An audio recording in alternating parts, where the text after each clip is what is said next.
दोस्तों, आइए एक पल के लिए अनुमान लगाते हैं क्या होगा अगर हमारा सूर्य गायब हो जाए तो।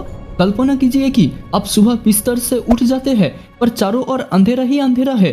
पर यह क्या, अभी तो सुबह के 8 बज चुके हैं। आसमान में चमकते हुए दूसरे सितारों की बहुत कम रोशनी में अभी भी कुछ कुछ दिख जा सकते हैं। अभी तक किसी को यह संदेश नहीं है कि हमारा सूर्यमंडल की हृदय ने काम करना अब बंद कर दिया है। सूर्य की अचानक गायब होने से करीब 500 सेकंड तक किसी को कुछ नहीं पता चलेगा, क्योंकि सूर्य की किरणें को धरती तक आने के लिए करीब 8 मिनट 30 सेकंड का समय लग जाता है। 8 से 9 मिनट बाद आसमान अचानक काला हो जाता है, पूरे ग्रह पर अंधेरा छा जाता है। इस समय ये आधी रात का गहरा अंधेरा है या आपके स्थान पर दोपहर का तेज धूप है, इससे कोई फर्क नहीं पड़ने वाला। तारे अब आकाश की काली काली चोटी के सामने स्पष्ट रूप से दिखाई देने लगेगा। पृथ्वी पर अनंत काल के लिए अब अंधेरा छा जाएगा। जैसे कि हम जानते हैं कि चांद सूर्य के किरणें से ही प्रकाश देता है और इसी कारण चले जाने के बाद चांद भी अंधकारमय हो जाएगा। अब क्योंकि सूर्य और चांद दोनों ही गायब हो चुके हैं, पृथ्वी के पास रोशनी का एक ही जरिया बचा है और वो है आसमान के चमकते हुए सितारे। हालांकि इसकी रोशनी भी उतना तेज नहीं होगा। सबसे भयंकर परिणाम ये होगा कि फोटोसिंथेसिस की प्रक्रिया अब पूर्ण रूप से समाप्त हो जाएगा, जिसके परिणाम स्वरूप पौधे और साइनोबैक्टीरिया अब ऑक्सीजन का उत्पादन नहीं कर पाएगा। जल्द ही हर जीव के लिए यह मुश्किल का कारण भी बन जाएगा। पूरी ग्रह पर शक्ति और संचार की रुकावटें फैल जाएगा। अब तापमान कई डिग्री गिर जाता है और पृथ्वी की सतह धीरे धीरे ठंडी होने लगती है। लेकिन अपने पिघले हुए कोर के कारण पृथ्वी अभी भी गर्म है। सूर्य की गायब होने के बाद 24 घंटा बीत जाता है और अभी तक सुबह नहीं हुआ है। कंट्रीज के गवर्नमेंट का अब स्थिति के ऊपर कोई नियंत्रण नहीं है। बड़े पैमाने पर बिजली और पानी की आपूर्ति में होने वाले रुकावटें का सामना कैसे किया जाए, मानवजाति इसी बात का पता लगाने में जुटे हुए हैं। धीरे धीरे सभी ने रात का इंतजार करना छोड़ देगा और उन्हें यह भी समझ आ जाएगा कि अब इस भयावह रात का अंत कभी नहीं होने वाला। फिलहाल समुद्रों का निवासियों में लगभग कोई बदलाव नहीं आया है। अब 7 दिन बीत चुके हैं।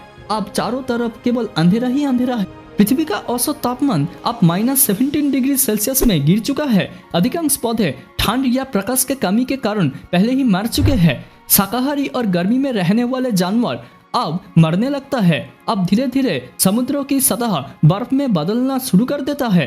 अब वैज्ञानिकों को इस पूरी माजरे की पूरी तरह समझ हो गया है और पृथ्वी का जीवन के अस्तित्व को बचाने के लिए वो हर संभव प्रयास में लगे हुए हैं। इंसानों के पास अब सबसे बड़ी समस्या है भोजन की व्यवस्था करना। पौधे द्वारा भोजन अब नहीं बनाया जा सकता है। भोजन के कमी के कारण लूटपाट के जैसा कई आपराधिक घटनाएं बढ़ने लगेगी। 1 महीना बीत चुका है और हमारा धरती लगातार ठंडी हो रही है। तापमान अब लगभग 0 से 30 डिग्री सेल्सियस गिर चुके हैं। पूरा ग्रह बर्फ से ढका हुआ है। पेड़ों की कुछ प्रजातियां अभी भी जीवित है, लेकिन सूरज के रोशनी की कमी के कारण वो अभी भी ऑक्सीजन का उत्पादन नहीं कर पाएगा। वास्तव में पृथ्वी पर रहने वाले सभी जीव अब मर चुके हैं। पर दिलचस्प बात यह है कि समुद्र की सतह पर बर्फ की परत उनके ठंड होने की गति को धीमा कर देगी, जिसके चलते बचे गए जीवन की अधिकांश भाग केवल पानी के नीचे पाया जाएगा। जीवन अब केवल पृथ्वी की महासागरों में ही पनपने लगेगा और मानव की कुछ समूह ग्रह की सतह पर आइसलैंड और अन्य क्षेत्र बड़ी मात्रा में भूतापीय गतिविधियों के साथ जीवित रहने में सक्षम हो सकते हैं। ग्रह पर जीवन कई बस असंभव हो जाएगा। सूर्य के जाने के बाद सूर्य का पृथ्वी से ग्रेविटेशनल पुल खत्म हो जाएगा। इसका मतलब पृथ्वी और बाकी ग्रहों अब सौरमंडल के चक्कर न लगाकर 3 किलोमीटर पर सेकंड की रफ्तार से एक अंतहीन सफर पर निकल पड़ेगी। पृथ्वी और बाकी ग्रहों और खगोलीय वस्तु संभवतः आपस में टकरा रहे होंगे या किसी दिन ब्लैक होल के गुरुत्वाकर्षण कुएं में पृथ्वी का समाप्त हो सकते हैं। या फिर ये भी हो सकता है कि कई हजार वर्षों के अंतरिक्ष के सफर के बाद पृथ्वी एक नए सोलर सिस्टम में प्रवेश कर जाएगी। पर ये केवल ही एक कल्पना है। वास्तव में हमारा सूर्य 1-2 अरब साल में एक लाल दानव में बदल जाएगा। हमारा तारा बुध और शुक्र को निगल जाएगा और पृथ्वी और मंगल कई हजार डिग्री तक गर्म हो जाएगा।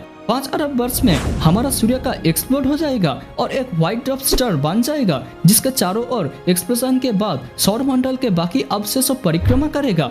और मानव जाति की बात की जाए तो इसका भाग्य अज्ञात है। उम्मीद है कि उस समय तक हम अन्य ग्रहों और तारामंडल के लिए उड़ान भरने में सक्षम हो जाएंगे, लेकिन ये एक और दिन की कहानी है। दोस्तों, आज की वीडियो में बस इतना ही। उम्मीद है कि आप इस वीडियो को पसंद करेंगे। कमेंट बॉक्स में अपना राय जरूर दीजिए। इस चैनल को सब्सक्राइब करके बेल आइकन को प्रेस कर दीजिए। इस वीडियो को देखने के लिए आपका बहुत बहुत धन्यवाद।